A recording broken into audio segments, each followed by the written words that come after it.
St. John's, Newfoundland, the oldest city in North America, is where we begin our Atlantic migration.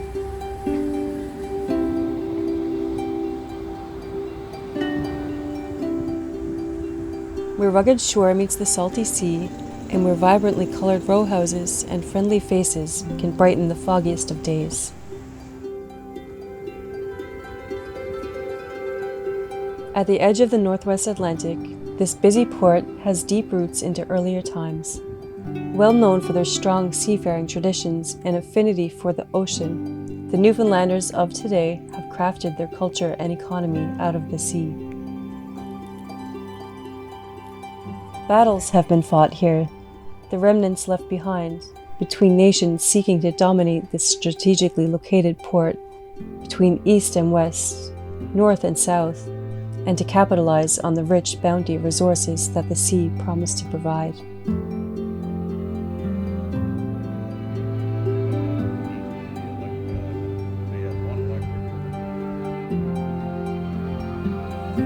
Glaciers once ruled the land here, meticulously carving the steep-sided cliffs and sculpting the sheltered harbor below.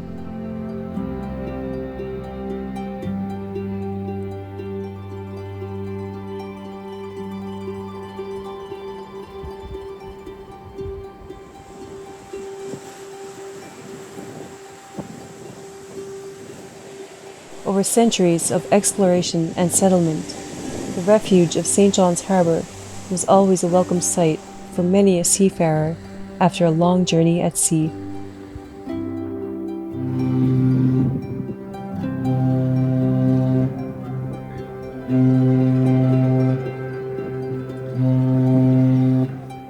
Like those who have come before us, we cast off our lines and head out through the Narrows into the deep blue North Atlantic Ocean.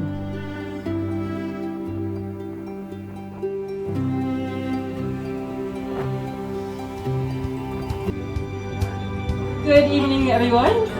My little fish friend. Welcome to Newfoundland. Today we're going to do a screech-in ceremony. Has anyone here been screeched in before? Anyone who's not from Newfoundland, we call them CFAs. That stands for Come From Away. You're going to be learning how to speak Newfoundlandese. But in Newfoundland we say, yes I is me old cock, and long may your big jib drop. And then you're going to drink a shot of screech. You do have to kiss a cod. So it's still alive, so be careful. What we would do in Newfoundland, we would be trading the fish down to the West Indies, primarily Jamaica. What we would get back in return, they were shipping us up rum. We call it screech. One of the reasons we call it screech is because strange sound would come out of the person who drank it.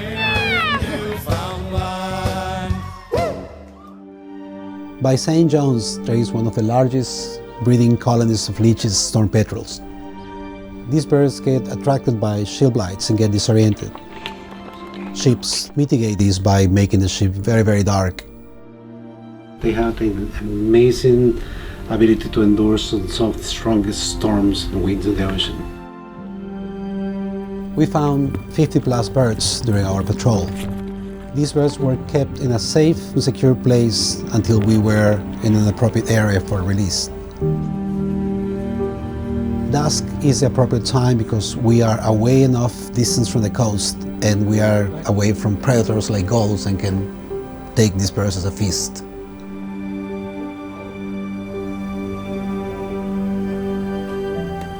We put the birds on open hands and the birds decided when it was a moment to take off. At some times, the birds need a little encouragement, which we did by moving our hands rhythmically, and the birds knew when there was a moment to take off.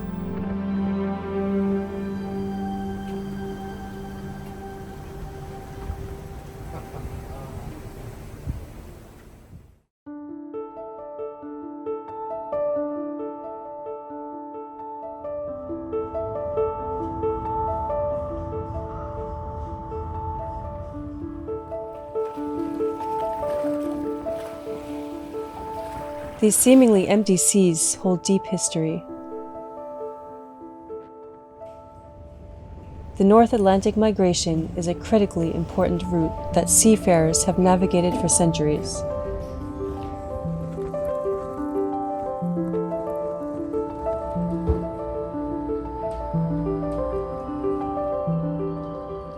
From Newfoundland southwards to the West Indies, the seas formed watery roads that joined distant nations, where goods such as salted codfish were exchanged for exotic products.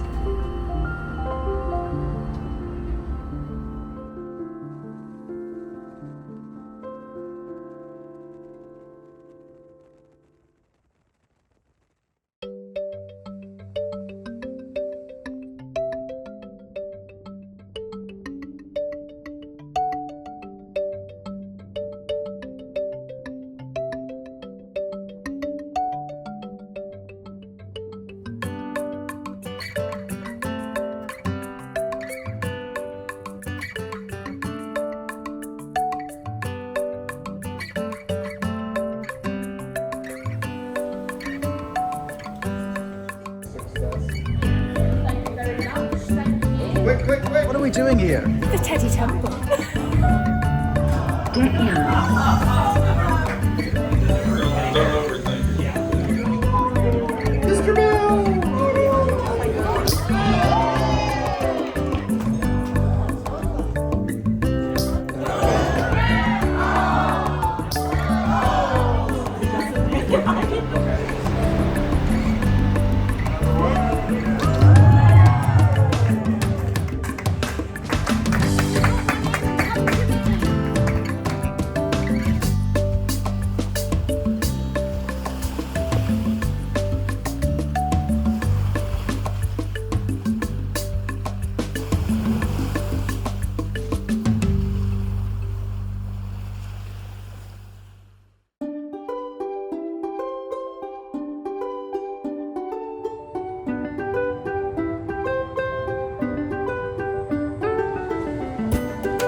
We're visiting both the rainforests of Puerto Rico, El Yunque.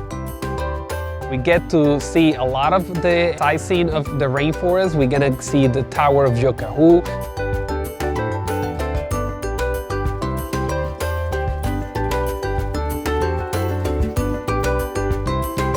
When you go to the mountains, you're gonna experience a whole different thing about Puerto Rico. Better quality of air, a lot of wind, beautiful sightseeing, beautiful views.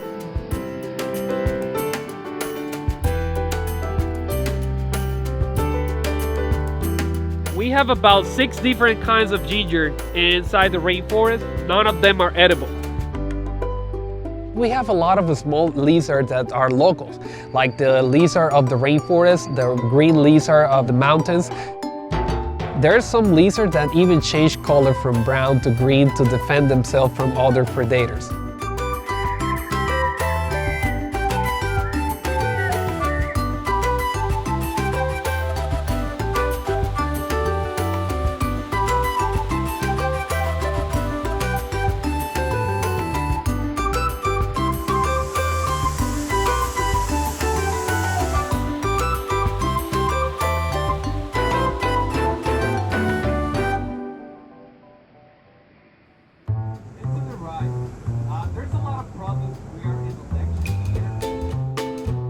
We're gonna visit the fortress of St. Christopher. That is actually the biggest fortress built by the Spaniards in America. So right now, we are in this area right here. All these walls that you see over here, they were taken down. So when we get to the fortress over here, we're gonna get to see part of what the construction was of during this colonial era.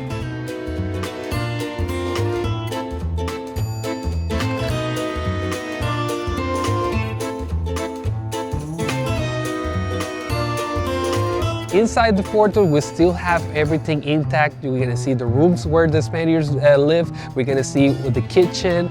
We also gonna have a lot of information about everything, how it was changing on the Caribbean, how Spain used to control most of the Caribbean until later in the late 1800s when they lose control of most of the islands around. I believe that Puerto Rico is an amazing place because of the weather. It's not that hot all year round. Plus, we have a lot of great beaches, crystal clear water. There's amazing place with a lot of benefits of being part of the United States. So it's easy to visit Puerto Rico. You should do it also.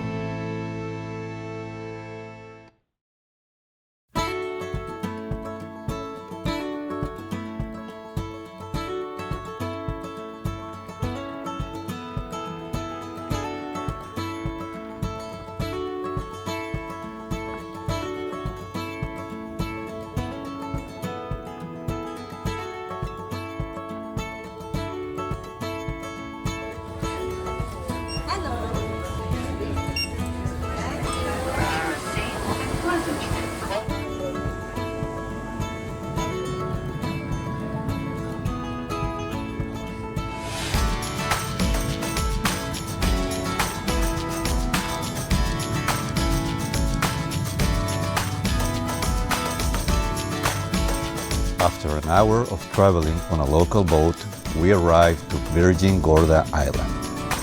Christopher Columbus is said to have named the island. So today you have two options to choose from. You have the semi-difficult option and then the easy part. I'm gonna explain both and then you choose what you would like to do, okay?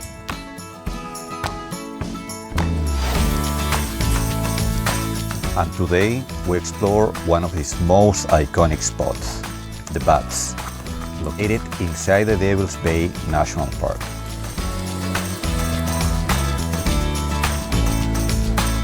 As we begin our journey, the landscape changes before our eyes. Towering granite boulders, some over 40 feet tall, dot the shoreline, creating a labyrinth of natural caves, pools, and tunnels. When we leave Devil's Bay, we go on to the cave section of the tour.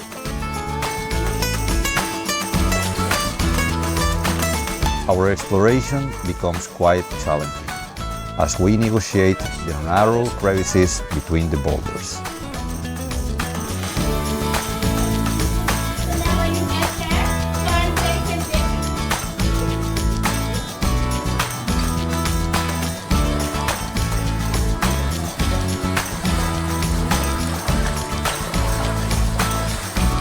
This spectacular geological feature formed millions of years ago and has been smoothed by the touch of time and sea.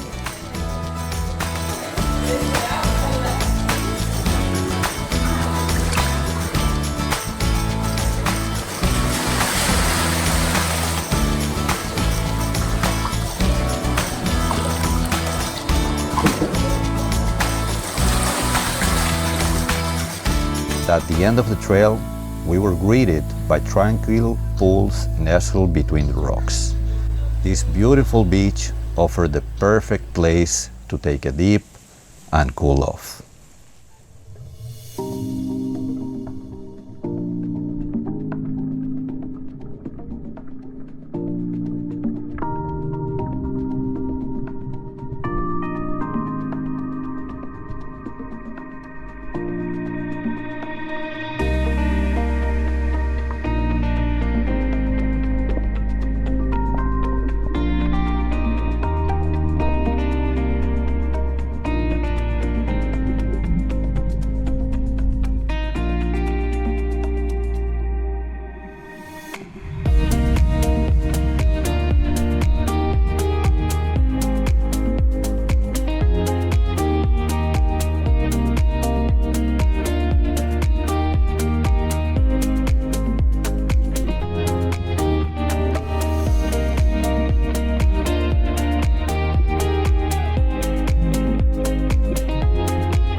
Gorda and Malibu Bay.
It's been my pleasure to be your captain for this voyage. Together with my team, we've offered you the best experiences, I believe, with many seabourn moments.